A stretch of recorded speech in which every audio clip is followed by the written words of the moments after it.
The early morning breeze tugged gently at the hem of Elena Rivers' navy blue blazer as she stood before the imposing mirrored facade of Blackwood Industries. Her reflection stared back from the glass, nervous smile, over polished shoes, and eyes full of hope. Today wasn't just the start of a new job. It was the symbolic severing of the last chains that tied her to the past. She exhaled, smoothed the creases in her pencil skirt, and walked forward. The polished marble floors of the lobby reflected the opulence that surrounded her, gleaming gold fixtures, curated sculptures, and floral arrangements that probably cost more than her entire rent. Her heels clicked with tentative authority as she approached the marble reception desk. "Elena Rivers, reporting for my first day," she said, summoning a voice steadier than she felt. The receptionist offered a practiced smile, handed her a sleek ID badge, and directed her to the 15th floor. Elena stepped into the elevator, watching the chrome doors glide shut in front of her. She took the solitude as a moment to collect herself. Marketing coordinator, regular hours, steady paycheck, a shot at normalcy again. After 2 years of rebuilding her life from the wreckage Kyle Everett had left behind, she had finally found stable ground. Her best friend, Natalie Quinn, had urged her to apply for this position. "You're better than the trauma he left you with," Natalie had said. Elena clung to that belief like a life raft. The elevator chimed softly as it arrived. The doors opened to a bustling hub of creative energy. Blackwood's marketing floor. Colleagues rushed past with coffee cups and portfolio folders, the air charged with ambition. It should have been invigorating, but her blood ran cold. There, standing beside the copier, chatting easily with a woman in a designer suit, was Kyle Everett, the same Kyle whose cruel charm had once entangled her in a toxic romance. The same Kyle who had manipulated her into quitting school and emptying her savings. Her heart pounded violently. He hadn't changed a bit, still impeccably dressed, still flashing that same smug, dimpled smile. The watch on his wrist, the same one she had bought for him. It mocked her like a ghost from her worst nightmare. He turned, their eyes locked. Kyle's smile widened with recognition. No. Panic seized her like ice in her veins. Elena turned on her heel and fled, weaving through a hallway, past confused employees and closed office doors. She needed air. She needed to disappear. Any door would do. She tried one, locked, and another. A supply class too small to hide. She heard him calling her name behind her, that sickly sweet tone she used to think meant love. Her eyes landed on a door at the end of the hall with a sleek silver plaque. Without thinking, she grabbed the handle and shoved it open, slamming it shut behind her. Silence. Her breath came in sharp bursts. Slowly, she registered her surroundings. This wasn't a utility room. The space was luxurious marble countertops, fresh orchids, and plush seating. This was no ordinary restroom. This was executive territory, a private sanctuary for someone high up. And then she heard the voice. "I wasn't expecting company." Eleanor spun round. A man stood near the sink, sleeves rolled up, drying his hands with a monogram towel. He was tall, at least 6 feet, with jet black hair slicked neatly back. His suit was tailored to perfection, charcoal gray with subtle pinstripes. But it was his eyes that caught her off guard. Piercing green, sharp and unreadable. He didn't look angry, more intrigued, slightly annoyed. "I am so sorry," Elena stammered. "I was just there was Amani, didn't know anyone was in here. I didn't mean." He raised an eyebrow, amused. "You chose to hide in a room clearly marked private executive washroom." She glanced at the door. The silver plaque now made sense. Her face flushed red. "I wasn't exactly reading signs," she admitted. He leaned against the counter, crossing his arms. Panic attack, or hiding from an awkward run-in? She blinked. He was weirdly accurate. The second one. Sort of. "I just needed a second to breathe." The man's expression softened slightly. "Understandable." She exhaled,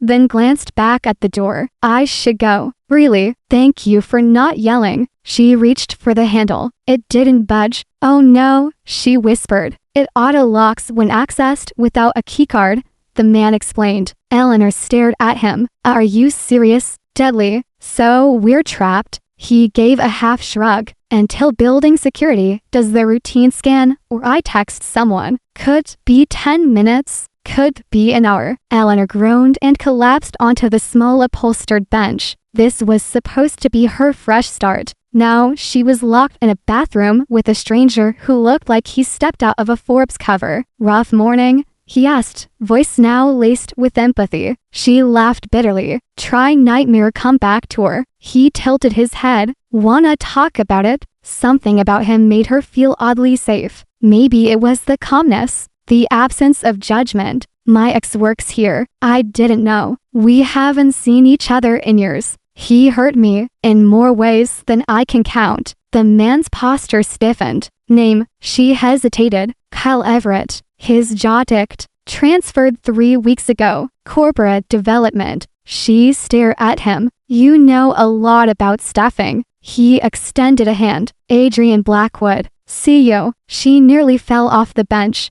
For a moment, Elena sat frozen on the upholstered bench, stunned by the introduction that had just turned her entire morning on its head. Adrian Blackwood, the man with piercing green eyes and a voice dipped in velvet, was not just some executive with a luxurious bathroom. He was the Adrian Blackwood, enigmatic CEO whose name crowned the gleaming skyscraper she now worked in. She stared at his outstretched hand, caught somewhere between horror and awe. Slowly, she reached out and shook it. Elena Rivers, she managed to say, her voice barely above a whisper. Adrian nodded, his expression unreadable. Well, Miss Rivers, it seems we're at an impasse. I am so sorry, she said again, her words rushing out like a waterfall. I didn't know this was I wasn't thinking. I panicked. Adrian gestured calmly. You already said that. No harm done. He walked to the marble counter and poured a glass of sparkling water from a built-in dispenser. Water. Elena shook her head, then nodded, then shook it again. Her nerves were doing cartwheels. I really shouldn't be here, she muttered. And yet,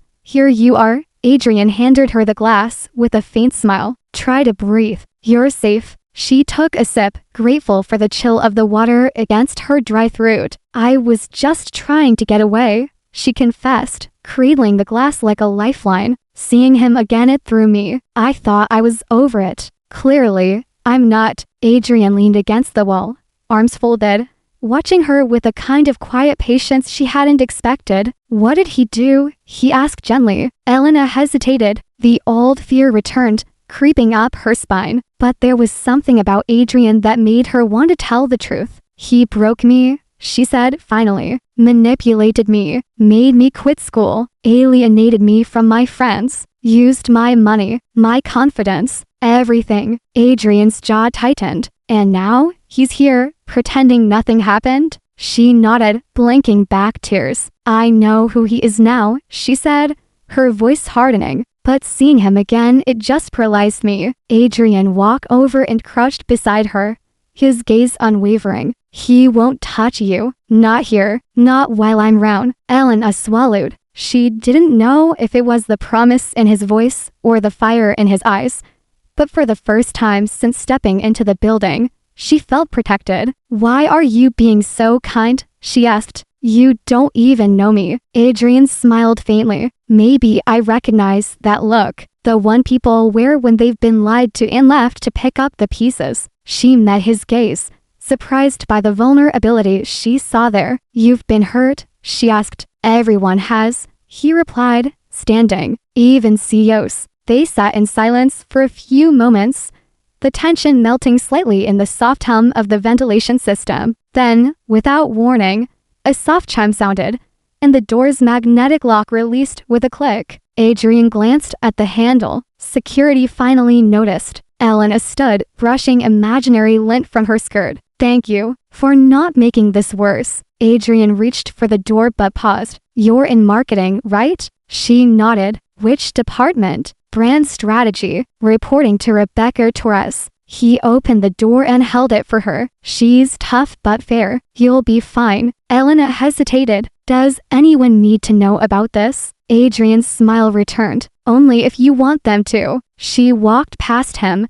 and for a moment, their shoulders brushed. A jolt of something electric passed between them. She didn't look back. As she returned to the marketing floor, Elena's thoughts were a whirlwind. She had locked herself in a CEO's private sanctuary, poured out her trauma like a confessional, and walked away with his promise of protection. And yet, somehow, that wasn't the strangest part. It was the way she felt after, like she had finally exhaled, like something unexpected had begun. The fluorescent lights of the office cafeteria cast a sterile glow over the rows of tables and vending machines, but Elena hardly noticed. Her fingers trembled slightly as she stirred cream into her coffee. It was her lunch break, but her appetite had vanished. The encounter with Ryan earlier that morning still clung to her like static, leaving a nervous energy humming beneath her skin. She had just settled into a corner table with her tablet when the last voice she wanted to hear slipped through the cafeteria buzz.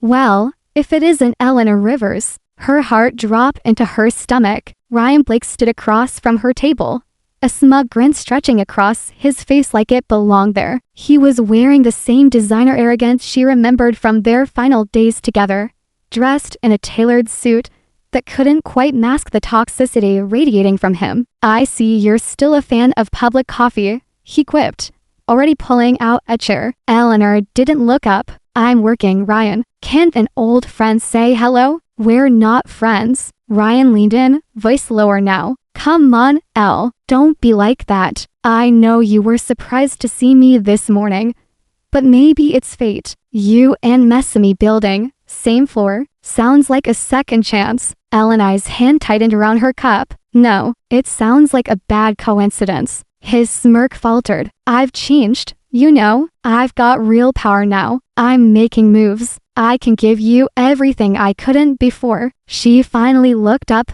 her eyes hard. "I take care of myself now." Ryan opened his mouth, but before another word escaped, a shadow fell across the table. "Elena," a deep voice cut in smoothly, "I hope I'm not interrupting." Adrian Blackwood. He stood tall behind her, impeccable as ever, exuding quiet authority. His green eyes locked onto Ryan's with icy calm. "I wanted your thoughts on the Evergreen campaign," Adrian continued, though the campaign didn't exist. Elena rose to her feet, grateful for the out. "Of course, Mr. Blackwood." Just finishing up. Ryan's expression shifted. Recognition, calculation, then something she hadn't seen before: nervousness. "Mr. Blackwood," he said, rising slowly. "Didn't realize you and Elena were familiar." "Elena Rivers is one of our most promising new hires," Adrian replied, tone clipped but polite. "Her insight will be instrumental to several high-priority initiatives." He gestured for Elena to walk with him,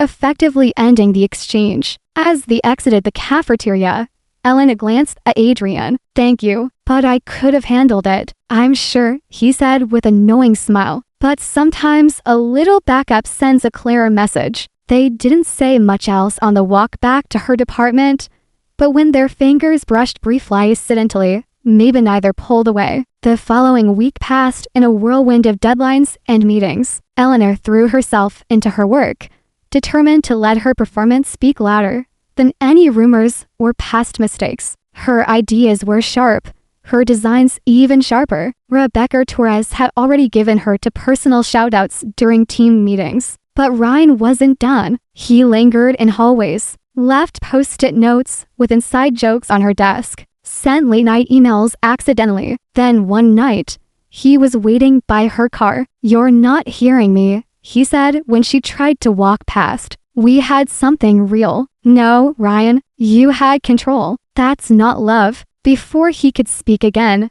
the gauge elevator chimed and out stepped Adrian. He didn't speak. He didn't have to. His mere presence sent Ryan backing away, with a mumbled excuse and a quick retreat into the shadows. Adrian turned to Eleanor. "He bothering you again?" She nodded. "He's getting worse." Adrian's jaw clenched. "Then we'll stop him." Eleanor stared at him. "Why are you doing this?" His answer was quiet. "Because you deserve to feel safe." For the first time since her interview, she believed that maybe just maybe this job, this company, and this complicated man with secrets behind his eyes might be the place where she could start again. The rain poured outside, streaking down the grand glass windows of Blackwood Tower like tears against a silent face. The storm seemed to echo the undercurrent of tension winding through Elena's body as she sat at her desk, fingers still hovering above her keyboard long after her last email had been sent. Her work had never been better. Campaign metrics soared. Rebecca was increasingly impressed, and even department heads now casually dropped by to ask her input. But the tension was always there, lurking. Ryan's presence had grown quieter but no less sinister. There were no more cafeteria confrontations or gauge ambushes. Instead, there were suspicious file edits, mysteriously deleted calendar invites, and random elevator malfunctions that always seemed to leave her trapped or delayed. Worse yet, her computer had logged her into her personal email on its own last Friday, and she was certain she hadn't entered any credentials. She had no proof yet, just a gut feeling, but she trusted the gut more than anything. So when Adrian asked her to stop by his office that afternoon, she didn't hesitate. Adrian's office was a stark contrast to the rest of the sleek corporate floors. His space was warm mahogany accents, shelves stacked with real books, a small fireplace flickering low. It felt lived in, human. "Sit," he said gently, gesturing to the leather armchair across from his desk. She obeyed, placing her folder of printed reports neatly on the table. "I know you've been keeping a brave face," he said without preamble. "But the system breach yesterday." She tensed. "You found out. IT flagged it this morning. Your credentials were used to remotely access high-level project files at 2:07 a.m. Elena swallowed. "I didn't even know I had access to that level." "You don't." Silence. Adrian stood and walked to the window, watching lightning flash across the skyline. Only a handful of departments have administrative override. Corporate development is one of them. Her heart sank. "You think it's Ryan?" Adrian turned, his face unreadable. "I know it is." The words should have terrified her, but instead, they brought clarity, a strange sort of peace. "What do we do?" she asked. He came back to his desk and leaned forward,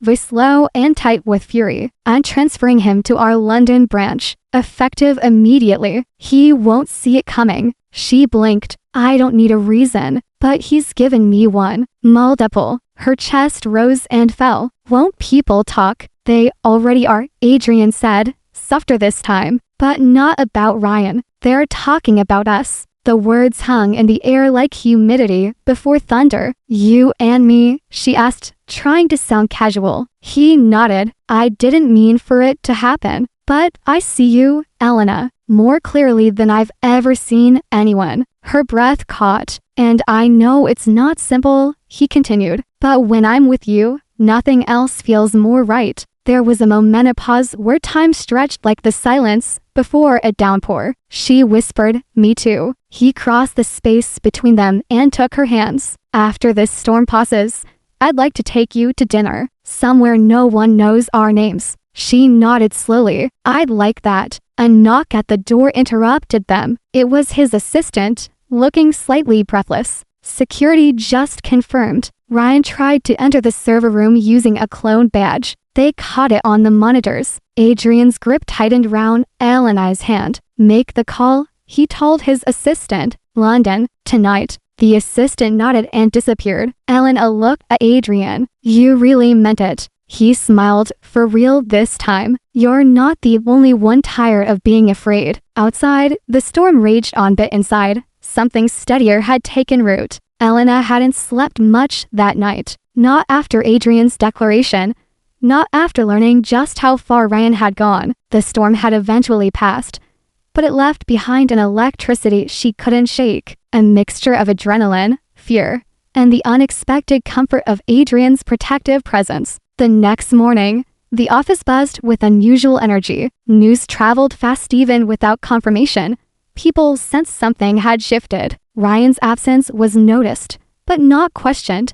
It was as if the building itself had collectively exhaled. Elena, however, found herself walking more carefully than ever, not because she feared Ryan would return, but because something more delicate was unfolding between her and the man who ran the entire empire. Adrian kept his distance, professionally, but privately. Their connection deepened with every shared glance and brush of fingertips. He didn't hover, didn't control, he simply checked in. And somehow, that meant more than a dozen dramatic proclamations ever could. That afternoon, Elena found a note on her desk written in slanted, inked penmanship. Dinner, tonight, my place, just the two of us. Her heart fluttered. Simple, direct, completely uncorporate. Rebecca gave her a knowing look from across the room. Big plans? She teased. Elena tried not to blush. Just dinner. Be careful, Rebecca said kindly. Not because he's the CEO, but because he's a man who finally looks like he has something to lose. Adrian's penthouse was as elegant as she imagined it, floor-to-ceiling windows overlooking the skyline, dark wood floors, and curated art that felt timeless. But it wasn't cold. It was surprisingly warm, with throw blankets, half-read books, and a sleepy golden retriever named Winston who barely raised his head when she arrived. I'm impressed, she said as he opened a bottle of wine. He chuckled. You thought I lived in some glass tower with a robot assistant, didn't you? I imagined more gray, less cozy. Adrian handed her a glass. I spend my days making ruthless decisions. I wanted my home to remind me I'm human. They sat on the sofa, feet almost touching, the city glowing around them. Tell me something real, she asked. He thought for a moment. My father never thought I could run the company. Said I lacked the killer instinct. Do you? I used to think I had to prove him wrong. Now, I just want to build something that doesn't need blood to grow. Their eyes met. You're not what I expected, she said softly, and you're everything I didn't know I needed. Later, over takeout and laughter, Adrian's phone buzzed. He glanced at it and frowned. What is it? She asked. He hesitated. Board's calling a closed meeting tomorrow. Apparently someone's leaked something. Eleanor sat straighter. What kind of something? Photos. US. Taken through glass. From different angles. Her stomach dropped. Ryan, Adrian nodded. Likely. The London transfer was too clean. This is retaliation. I'm so sorry. He turned toward her, face serious. Don't you dare apologize. You did nothing wrong. Elena swallowed hard. What will happen?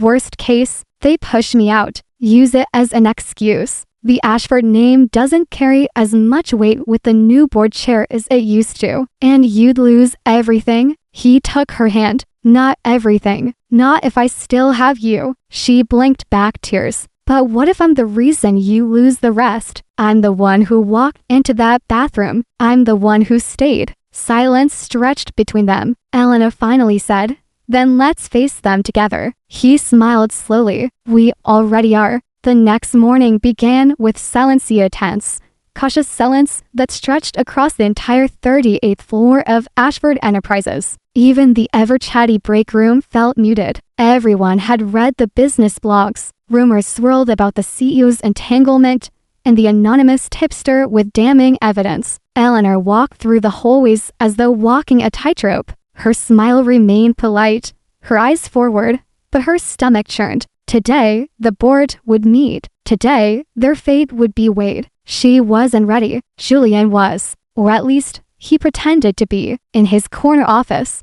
he adjusted his tie, reviewing every line of documentation. They had pre-read performance reviews, HR reports, even security footage that now revealed Ryan's late-night activity. Rebecca had offered her support. IT had confirmed the hacking, and still, none of it felt solid enough against the tide of scandal. His assistant popped in. They're ready for you. Julian turned to Elena, who sat quietly on the sofa, hands folded over her knees. You don't have to be part of this. I do. They walked to the boardroom together, side by side, like a united front. The boardroom was icy. 12 members, one long polished table, and Charles Ashford at the head, Julian's father, and from London, gray hair sharp as his stare. Let's get to it, Charles began. Julian, you've been accused of entering into a relationship with a subordinate without disclosure. Photos have been leaked. Investors are concerned. Explain. Julian stood tall. Yes, I'm in a relationship with Elena Hart. It began unexpectedly, under unusual circumstances. but it has never influenced business decisions, and we've taken steps to ensure professional boundaries. Charles raised a hand. Miss Hart, speak to your qualifications. Elena stood, voice steady. I earned this job on my own merit. I have exceeded KPIs, handled 3 major accounts, and received no special treatment. Another board member asked, and yet you refused reassignment when offered. I still believe that my contributions should not be invalidated by my personal life. Whispers rose. Charles leaned forward. You do understand that appearances matter? I understand, Elena said, but I won't sacrifice my dignity to accommodate gossip. Julian's jaw flexed. Before anyone could respond, Rebecca stepped in. I've been Elena's supervisor since her first day. Every raise, every client, every challenge earned it, and I have documentation to prove it. She laid out folders across the table, and she added, your real concern should be Ryan Blake. We have footage, timestamps, security reports. He accessed company data illegally. That shifted the tone. The vote to retain Julian was narrow, 7-5. A reprimand was assuaged or formal wrist slap. Elena, meanwhile, was cleared entirely. No evidence of favoritism. Her record stood unblemished, but the relief was short-lived. That evening, Charles requested to see Eleanor alone. They met in the executive lounge. You impressed me, he began, but I need to be blunt. If you stay, this will haunt Julian's career. Investors will always wonder. Press will always pry. She said nothing. Leave, he said, quietly. I'll ensure a generous severance. You can work anywhere. And if I stay, then you become the reason Julian never becomes more than a name on a company plaque. Her hands trembled. She returned home in silence. Emmer was waiting. What did the old man say? Eleanor told her. All of it. And you're thinking of doing it. I love him, Elena said. And if my presence is a weapon they'll use against him, then you fight harder, Emma said. You don't surrender. A knock interrupted them. It was Julian. I know what he said. He told her. And I don't care. If I lose everything, I lose it on my terms. But I won't lose you, she cried. They kissed, and together, they planned. The next morning dawned with a fragile calm that clothed the tension simmering just beneath. Ellen arrived at the office earlier than usual, a silent storm of determination behind her eyes. Her decision had been made. She wasn't going anywhere, not for Charles, not for the board, and certainly not for the whispers circling like vultures in the marble halls of Ashford Enterprises. Across town, Julian was pacing the rooftop garden of his penthouse. The city's skyline stretched behind him like a battlefield. He had barely slept. His father's ultimatum burned in his mind. But so did Elena's face when she had whispered, "We'll fight this together." They were in this now, too far to retreat, too strong to crumble. The first punch came at noon. A leaked email chain anonymous, of course, found its way into media inboxes. It hinted at more than just romance. It painted Julian as a man who rewarded affection with promotion. Though fabricated, the suggestion was enough to trigger headlines. Elena Hart, from bathroom intruder to boardroom darling. Julian immediately convened a press meeting. "I have never nor will I ever promote someone based on anything but merit," he said firmly. "The person in question is among the most qualified, hard-working individuals I've ever had the pleasure to employ." But the damage rippled. Investors called. Staff murmured. And once again, eyes fell on Elena. That evening, Elena stepped into the same boardroom where her worth had been debated like stock price.